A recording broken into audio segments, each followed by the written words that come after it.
이번 시간에는 상위권에 끼인 수험생들의 문제를 행동경제학적인 관점에서 해석을 해보도록 하겠습니다. 수험생들의 생활은 사실상 어떤 의사결정의 연속으로 볼 수 있습니다. 시험 시간은 당연히 의사결정이 가장 치열하게 이루어지고 있는 시간이죠.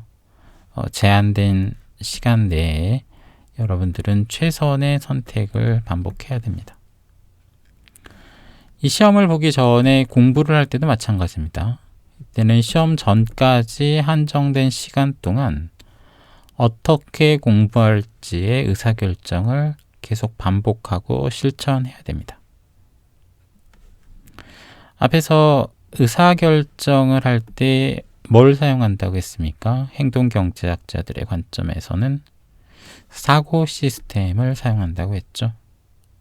즉, 수험생활은 의사결정의 연속이고 이 의사결정을 할 때 사고 시스템을 사용을 하고 사고 시스템에는 문제가 있으니까 수험생활 자체는 어떤 사고 시스템 문제가 연속적으로 발생하고 있는 것으로 볼 수 있는 거죠.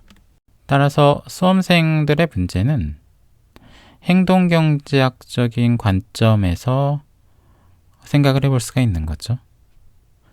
상위권 학생들의 문제를 행동경제학적인 관점으로 바라보도록 합시다. 학생들이 실수를 하는 이유, 즉 문제를 정확하게 풀지 못하는 이유는 시험 시간이라든지 학습 과정에서의 부주의 때문이었죠.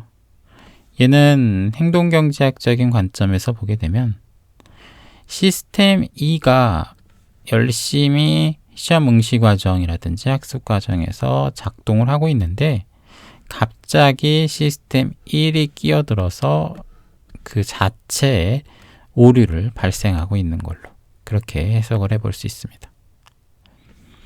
문제를 풀지 못하는 이유, 킬러 문제를 포함해서 문제를 풀지 못하는 이유는 어떤 태생적인 한계가 있고 어떤 부적절한 학습 방향의 문제가 있을 수가 있고 학습에서의 부주의 문제가 있을 수 있다. 이렇게 말씀을 드렸는데 이 중에서 이 태생적인 한계라든지 이 부적절한 학습은 시스템 1과 시스템 2의 한계로 연관지어서 해석해 볼 수가 있습니다.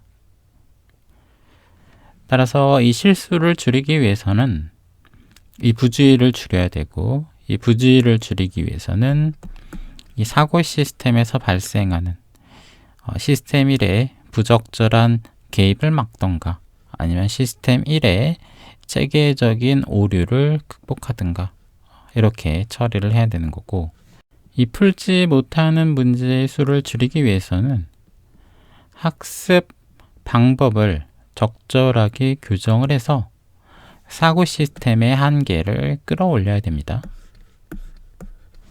그래야지 수학 능력이 향상이 돼서 풀지 못하는 문제의 수가 줄어드는 거죠.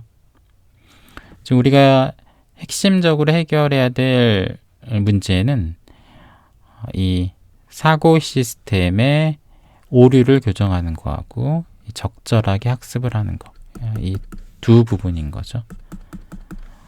즉 상위권 수험생들이 끼인 상태를 벗어나기 위해서는 이들 지점을 극복을 해야 되는 겁니다.